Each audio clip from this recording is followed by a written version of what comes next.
session with about 12 minutes to go. So let's get this up quickly. So my name is Mohit SINDHWANI. I think, thanks for the introduction, Mike. We've seen some insightful talks in this session from Mark. This is channel 4.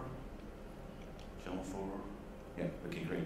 So we've seen some insightful talks earlier today, and in some sense, what I'm going to talk about cuts across, everybody's talked to some extent. So I'm going to talk a little bit about tracking. I'm going to talk a little bit about how it helps to improve the commuter experience, which is something that Tony touched on. Tracking is something that CK touched on. And I'm going to talk a little bit about analytics, which is something that, of course, Mark just spoke about before me.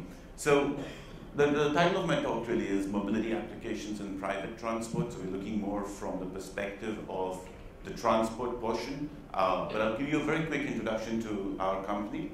So I'll skip the agenda.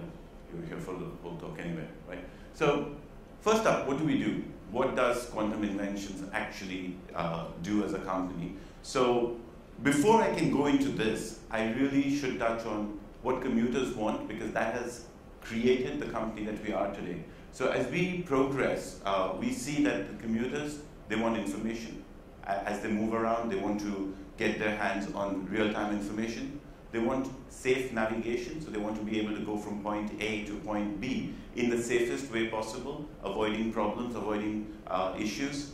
And they want alerts, warnings, guidance. They want to know if something's untoward. They want to be able to avoid it.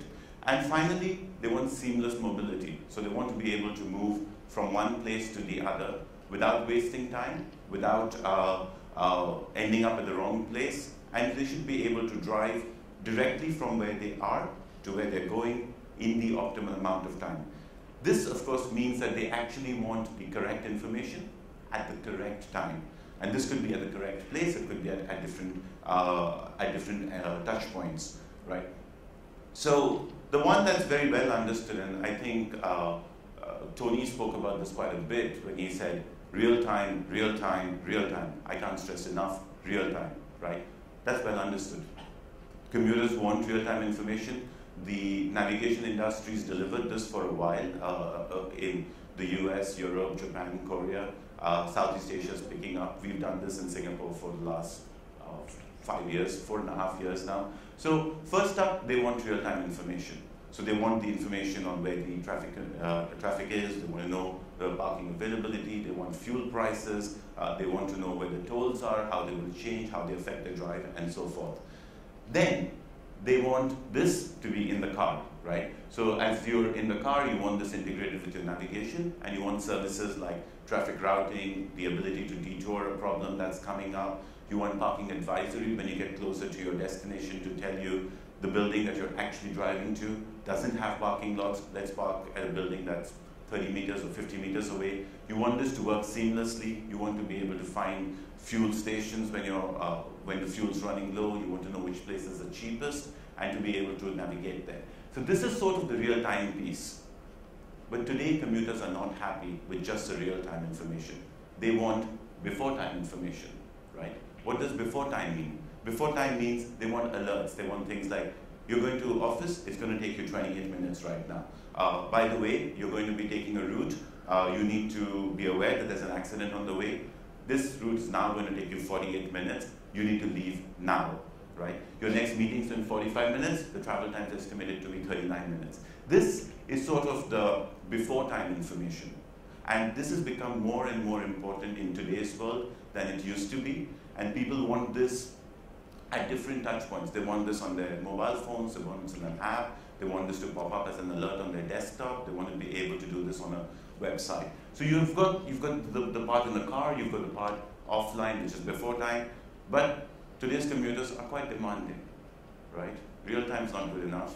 Before time's not good enough. They also want after time information, right? So what's after time?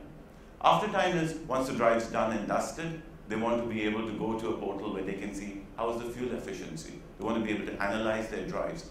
They want to be able to analyze, and this is where fleets come in. They want to be able to look at how their fleets have gone around the whole day and look at it and say, if we changed how we routed these vehicles, we could have saved 5%. And I think this is something that Mark was touching on earlier, right? So they want this kind of after-time information because this feeds into the planning for the next round of before time, real time, and so forth. So this is sort of the expectation with which a lot of the work that we do at QI is driven, that we need to be able to provide all of these things to the driver, to the commuter, in a seamless manner, and that has shaped the company that we are today.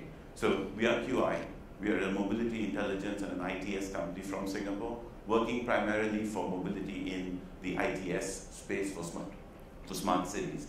We've always worked on information, on getting it, making sense out of it, pumping it out to applications, and then being able to use that data for analytics. So that's given us three main lines of work. So there's the navigation piece, which is with a house brand called Galactio. There is real-time information services, which is under a brand called MapSync, and there are telematics and fleet tracking services, which are under the brand name of SG-Track, primarily fleet tracking right now, expanding out of Singapore to other countries. These naturally work very well together, so the information flows both ways from the information services out to the navigation to guide the user. As you drive, that comes back and feeds into improving the quality of information. And now we're sort of bringing in social connectivity to allow the user to be more sticky with our applications. We're working with car companies and looking at bringing CRM to them. And at the bottom, what we're doing is with all the data that we're collecting, this is a whole new set of sensors that allows us to do some very exciting stuff with big data for ITS analytics and for governments. And this is the piece I'm going to talk about a bit more over the next few slides. Right. Over the years, we've done a bunch of deployments, which is what actually enables us to be and sort of sets up the next set of slides. We deployed a traveler information platform in 2009, we deployed navigation in 2010, we deployed analytics in 2011, and since then we've really been working on the more connected pieces. So we've done fleet tracking in 2012, we've deployed connected navigation in 2013, and just this year we've deployed navigation on mobile phones, right? This together basically has given us a whole new set of data that really makes for some very interesting applications that I'll show you very soon. So in this set, right, when we talk about IoT, when we talk about smart cities, everybody talks about the sensor, right? The sensor is one of the main pieces. So what are the sensors that we're really looking at? From our perspective, the two main sensors that we are talking about today, one is telematics hardware. So this is things like fleet trackers, this is stuff that connects to your CAN bus and can pull out data from that and send it back to the servers. It's things like that. And on the other hand is basically connected and mobile navigation. So this is an app that we've deployed for Singapore, Malaysia, Indonesia, Thailand. This allows you to sort of get real-time information on the go, get the advisory, but what it does in return is, as you drive, it completely anonymously picks up your location data, your speed data, and sends it back to the servers so that we can do some more exciting stuff with that and bring that back as value to you as a driver, as well as to the city to be able to understand certain things, right? Now this may be as individual discrete pieces, or they might be integrated in an in-car, in-vehicle unit like your navigation unit in the car, right? So this is sort of the census, just to start with that place. So this is the data that we're collecting back. And what we're able to do with that is sort of do probe data processing on it. So this is something that's been done for a while.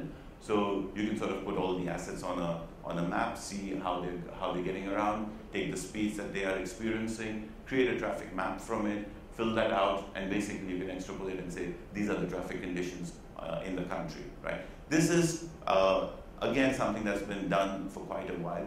Not so exciting, but helps to sort of take you from having no data in a city to being able to meet some of the needs of how do we avoid traffic jams, where are the slowdowns and all of that, right? But to us, really, traffic, tip of the iceberg. If there's something smaller than the tip of the iceberg, well, then it's smaller than the tip of the iceberg, really. But everything else that we can do, that's where the excitement is. Sorry, I have a bit of a cold. I can't bring out the excitement enough today. Okay, so what else can we do, right? So with this data, remember, we've got a mobile app that the driver is using as he drives from point to point. This allows us to experience things in the same manner as the driver does, right? Which means we can do things like We can do origin-destination matrices. So this is just based on 2 weeks of data that we did some clustering around. And the blue points show where people go in the mornings. The red points show where people go in the evenings. Predictably, people go all over the country in the evenings.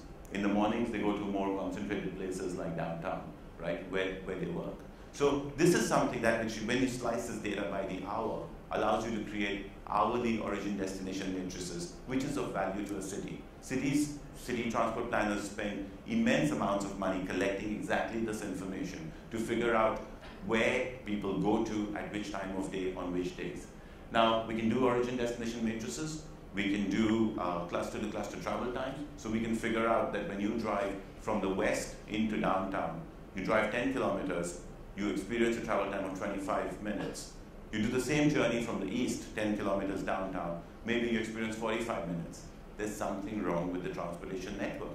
It is not, distance and time don't match, right? This is insight that governments want. They want to be able to do this. And what we're saying is, with this pervasiveness of a sort of a crowd sensor, we can bring this data in at a much, much lower cost to them, but with the same kind of value. We can do driver behavior analytics, so we can see how drivers are reacting. We can bring in real road speeds. I'm going to have to jump through this a bit.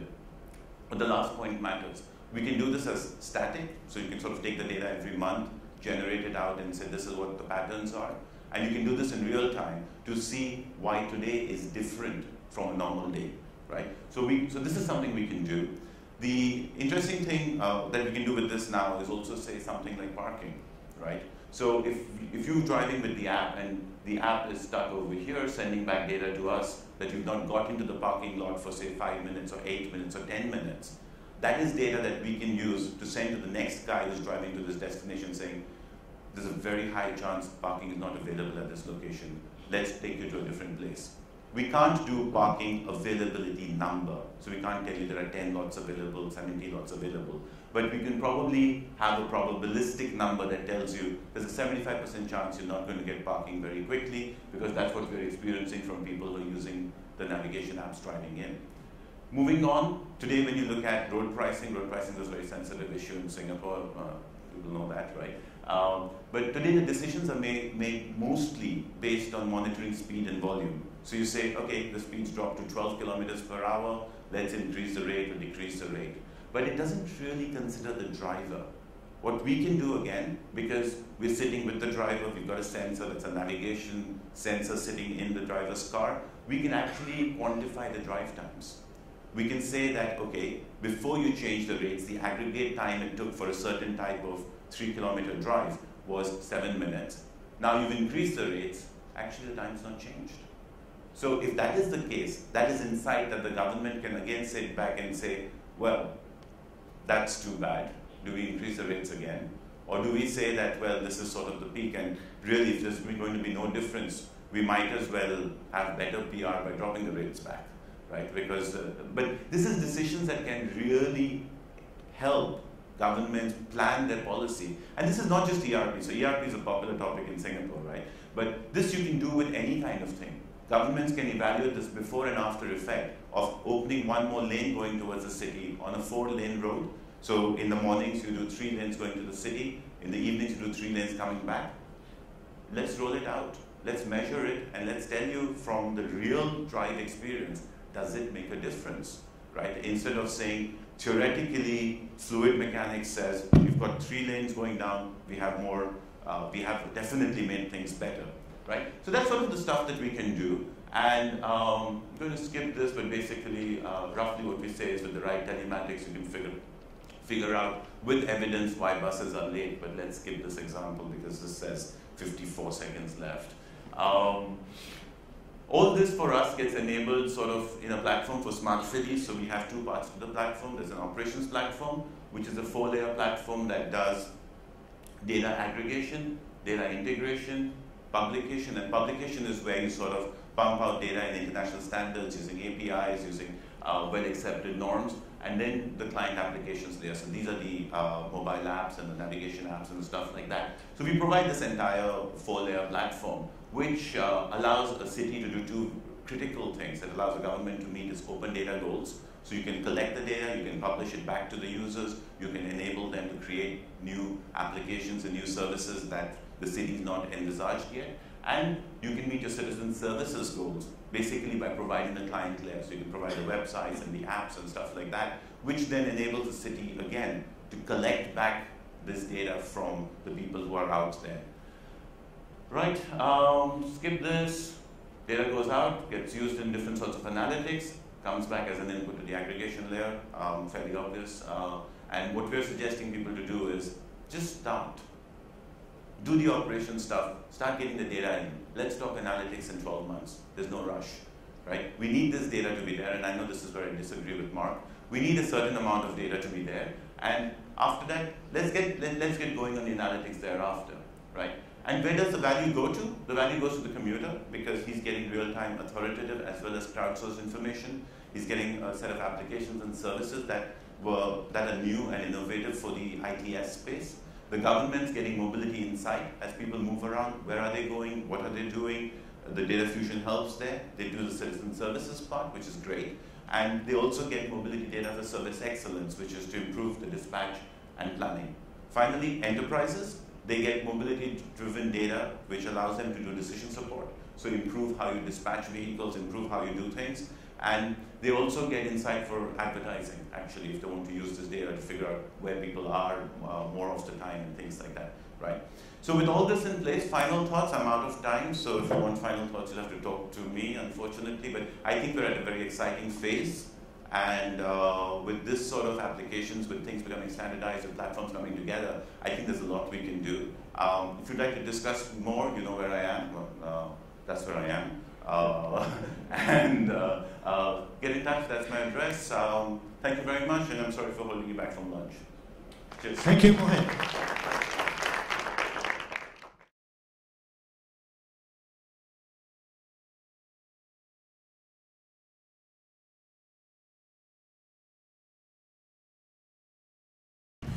Michael, thank you very much. Good afternoon to everyone. Good afternoon especially to His Excellency the Mayor of Santander. Good thing is that we have His Excellency in the audience, but the bad thing is I had almost healed all my scars working for another mayor in 3.5 years since I left the city, and now I can remember all my days when my mayor used to call me in the office and ask me, Hardik, I want to see that camera feed in that school of City of Chicago in my Joint Operations Center. And Mayor, I had to first find out what school he was talking about, where that camera feed is going, how many networks do I have to poke holes through to get that feed into our Joint Operations Center. His expectation was that I'll tell him, yeah, absolutely, the Mayor will get that in 30 minutes. And it used to take me 11 days to get back to him. And that's how the technology, if you think about it, in most of the cities has been deployed. If you think about it, my focus, I come from the public sector background, and my focus in Cisco has also stayed within the public sector. I think about cities, I dream cities, I live cities.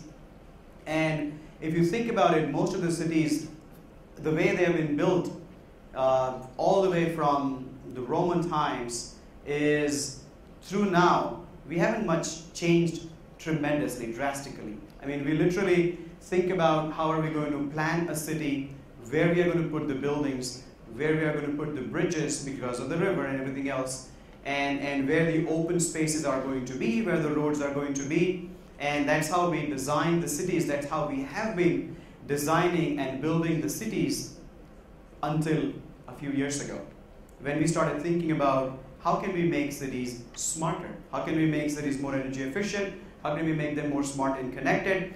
And that's where we started working closely with the city planners, with the mayors, and with the architects and master planners across the city to think about technology not as an afterthought, but technology as a forethought when you're planning the city. Make sure that when you plan that road and bridge and building and everything else, also think about the underlying technology infrastructure, both horizontal and vertical, and make sure that we are building the cities that we're building in the 21st century are built for the 21st century and beyond, 22nd, 23rd, and going forward. because we don't want to keep building these cities in the 20th century. Something changed in the last 3 years, and I really feel like when I left the CIO job was probably the time when things started changing, nothing to do with me. I lost an opportunity of continuing to be a CIO and making that drastic change that today's CIO in the last 3 years have been able to do. Thing that changed was we got mobility.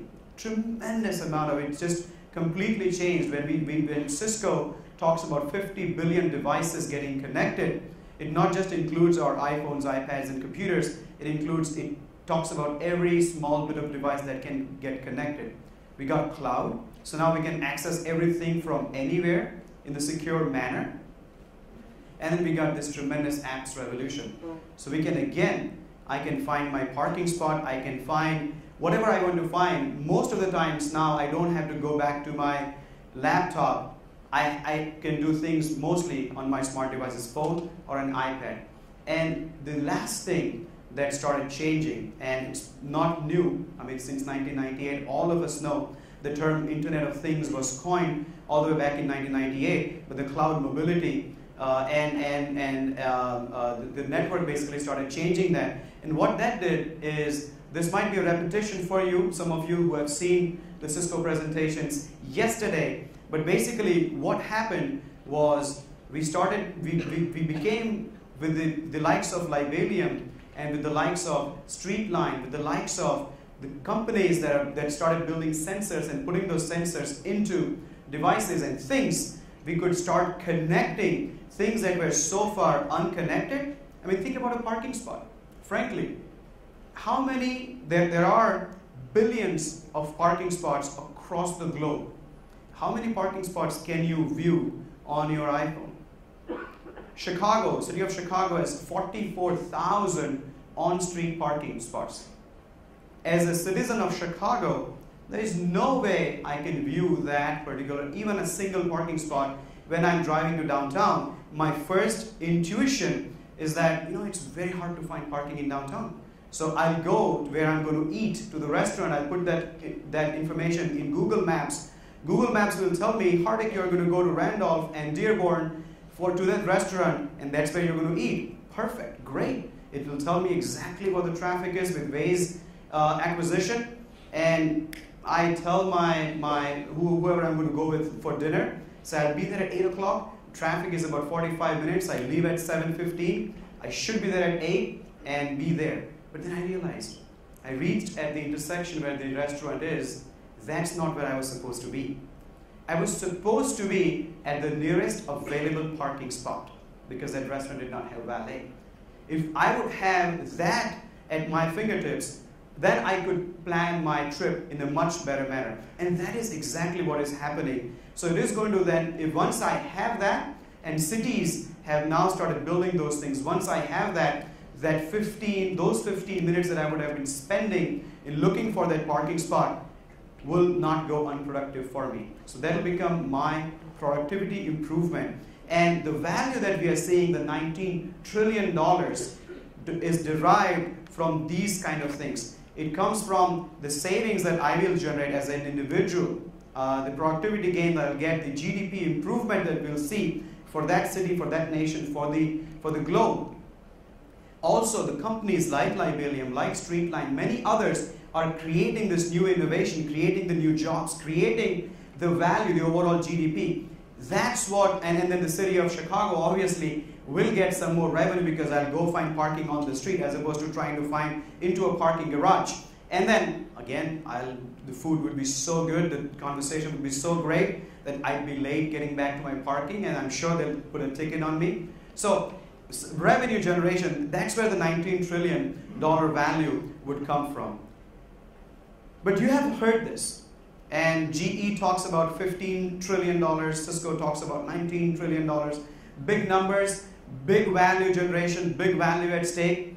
But how do we, sitting in this room and across the globe, who are in the business of Internet of Things, and when I say business, it's not just Cisco and not just private businesses, business, even the mayor, is in the business of the Internet of Things because he is the one who has to provide these innovation to his citizens, because Santander wants to attract the young population. Santander wants to attract the talent that wants to call Santander their home. And they would only do that, this generation especially, will only do that if the quality of life that Santander is offering to them is equivalent to any other city that they would go to, or better. And that's why when I say that in the business of IoT, when I say collaboration is necessary from the entire ecosystem, what we mean is not just the ecosystem of private sector partners. It includes the customer, it includes the finance, it includes the non-profit organization. So when we say that we are enabling this new industry, we talk about 5 pillars. We talk about the visionary leadership, which we have in the room. We talk about the global open standards. You don't know, this trip, I'm going to 7 different cities in 3 weeks, and I need 1, 2, 3, 4 different kinds of power plugs in my backpack. Because everywhere I go, I need to have that adapter to charge my whatever device I'm carrying with. So we need those global open standards as we start developing and putting more and more sensors and chips into these things. We don't want to end up in a mashup of protocols that we want to then worry about how are we going to connect, how are we going to IPIs these things. We need smart regulations. We need public-private partnerships along with the approval of people, and then we need a new ecosystem. Let's talk about the first 3, the visionary leadership, global open standards, and some smart regulation. With Cisco, we have been working, especially our team, the Smart and Connected Communities, we are working globally, and frankly speaking, there are few, you can count them, few visionary leaders who can put their hand around whoever the smart city director is and say that, my friend, I have your back. You go ahead and start deploying the smart city, my smart city vision, and start making my city smart. We have seen them in we have seen that in the Delhi-Mumbai Industrial Corridor, where we are the ICT master planners. Amitabh Kant, the executive director of the Delhi-Mumbai Industrial Corridor, now he's elevated to be, I think, a minister. There's a new executive director there. But Amitabh is one of those visionaries that we got to work with, and they're building 24 new cities between Bombay, Mumbai, and Delhi along the train corridor, and they're building manufacturing-based cities. And we are building the technology master plan for them. But the focus is ground-up, technology-based cities. How can we build smart and connected cities? If we go to Songdo, we have seen the same thing. We have seen the mayors after mayors. There is vision, and there is definitely, they want to deliver that. Santander, another visionary leader that we have seen. Chicago, I'll talk to you about that towards the end in terms of the visionary, the mayor that we are happy, we are lucky to have. Barcelona is another city that we are very lucky to have to call our partner.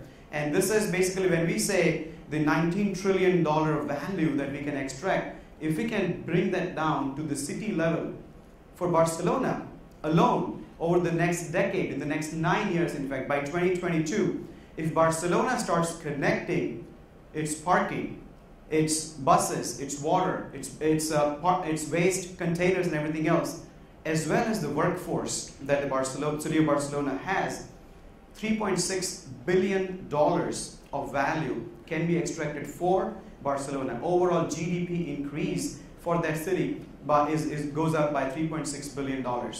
And that happens because they have what we call the visionary leadership. Deputy Mayor Vivas was on a keynote recently with our CEO John Chambers at the Consumer Electronics Show in Las Vegas, and he says we are obsessed with building quality of life for our citizens. I mean, they want to be the trailblazers of the trailblazers when it comes to intelligent urbanization. And they have done that. They have done that right mayor after mayor. The governments have changed, but they've continued at the renovation of the District 22 Act, creating 44,000 new jobs and 1,500 new companies that they have created.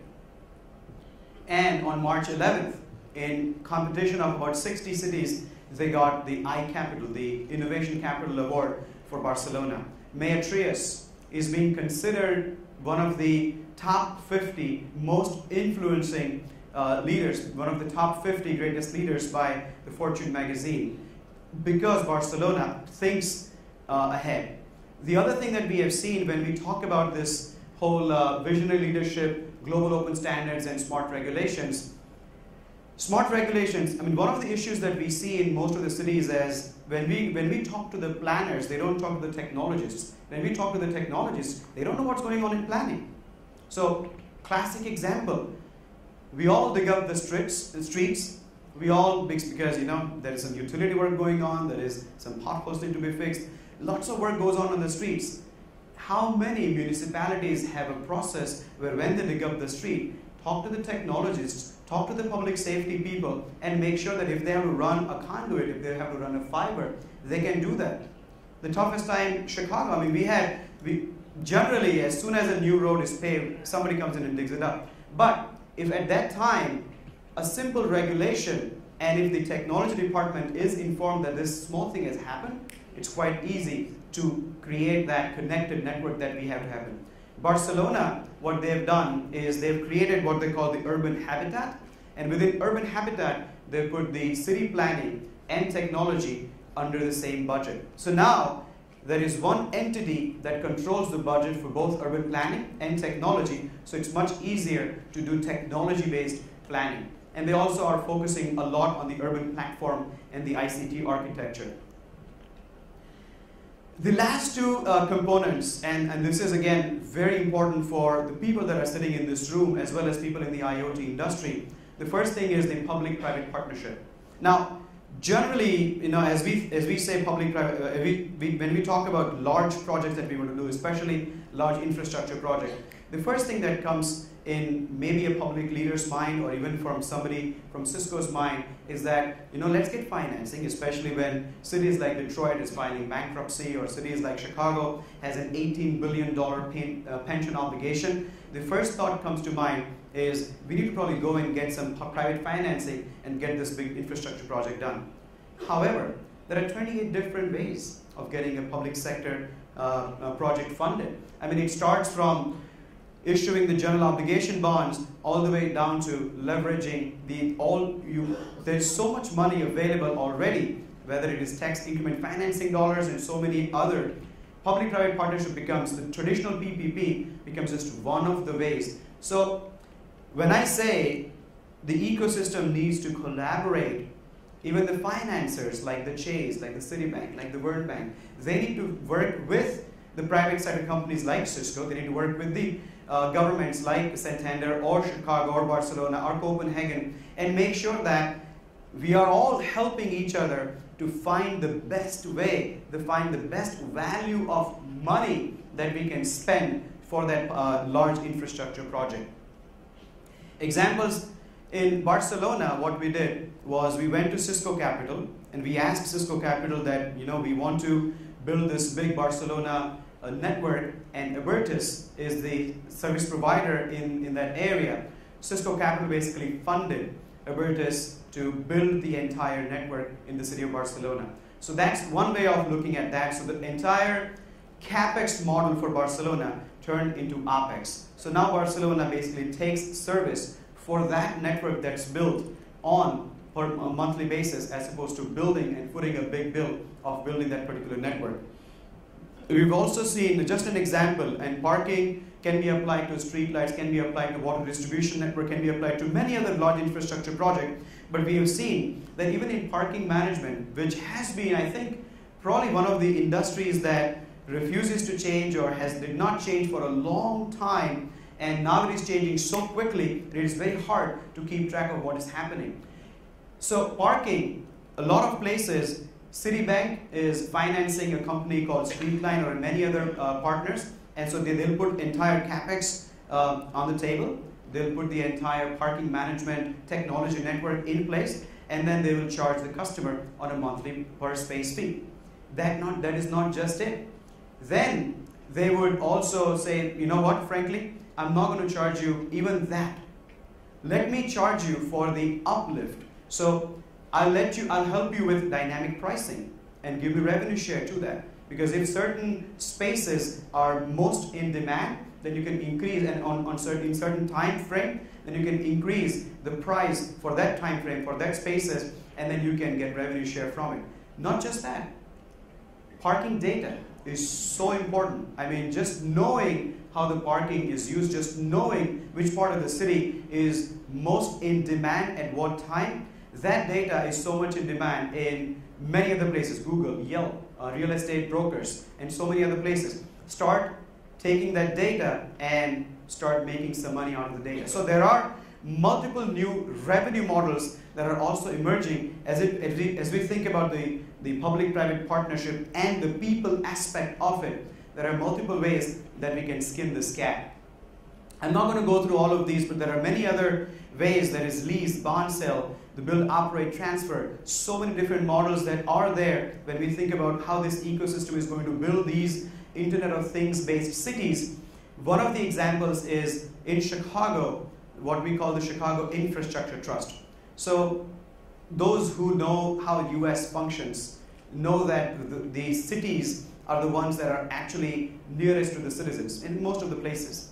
And the federal government, because of the partisan issues, is pretty much broke. I mean, mayors basically know that not a lot of support is going to come from the federal government. So Mayor Emanuel in Chicago created the Chicago Infrastructure Trust and invited private sector banks to come in, and then they created a board which would, if I walk into Chicago Infrastructure Trust with a great proposal, they would evaluate my proposal, and if I have come in with financing, they would open it up for others to see if they have a similar matching proposal they can match with. If not, they will say, all right, Hardik, finance this project, do it for me, and then obviously I'll take the risk to building that project. And Chicago Infrastructure Trust, they just did this big energy efficiency retrofit in the buildings, and now they're looking at the streetlight infrastructure retrofit outside. So there are some different ways of doing that.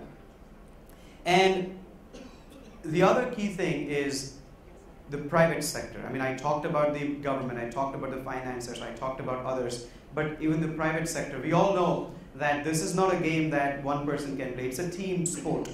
Internet of Things is like football, like soccer, like cricket. It's a team sport. I mean, we need the catcher, we need the pitcher, we need the fielders, we need everybody else. Similarly, as it comes to the Internet of Things, look at the entire vertical. We need people who create sensors. We need people who create analytics. We need people who create applications. We need people who create infrastructure and deploy infrastructure. It's a team sport that we need to play to make sure that we as a team is basically the victors. And as you can see, there are multiple areas that Cisco obviously partners, and we continuously seek out for partners going forward. Example, we did this Internet of Things World Forum in Barcelona in October last year, and where we only had we took 3 blocks, we put Wi-Fi coverage in those 3 blocks, and then we connected the trash cans, parking spots, traffic lights. We put some connected mobile experience in there. And just in doing that, we needed 9 partners. It was not just Cisco. We needed 9 ecosystem partners in there. So that's how important the ecosystem partnership is. So going back, again, 5 pillars. We need the leadership. We need open standards. We need smart regulations. We need partnerships. And we need the new ecosystem. Let me end this with a quick message from Chicago. So as I talked about the IoT World Forum that happened in Barcelona last year, this year's IoT World Forum is happening in Chicago. So Chicago, obviously the 3rd most populous city, 50 million tourists, and we'd love to have thousands of more coming from all across the globe to Chicago. So let me end this with the message from our mayor, Emanuel. If I could play the video. Here in Chicago, we are committed to increasing access to high-speed internet to homes, businesses, and public places throughout the city. As we work to make Chicago one of the most connected cities in the world, we look forward to hosting Cisco Systems' 2nd Internet of Things World Forum in Chicago. Chicago is home to many Fortune 500 companies, world-class academic institutions, and talented entrepreneurs. To maintain Chicago's status as a world-class city, it is essential that we stay connected to the rest of the world. Since taking office nearly 3 years ago, my administration has made significant efforts to fortify our city's approach to technology and innovation, realizing that it is both a vital lifeline to our city's functions and a path to economic opportunity and jobs. We look forward to welcoming you to Chicago. His Excellency, the Mayor of Santander, can relate with what Mayor Emmanuel is talking about, making sure the city is most connected and everything else. But the point is, I want to make sure that you all know that there is another opportunity for us to connect, this time in the Windy City in October. And if you have any more questions about that, we are still looking for a lot of partners to come to Chicago. But again, thank you very much for this great opportunity. Thank you. Thank you, Hanif.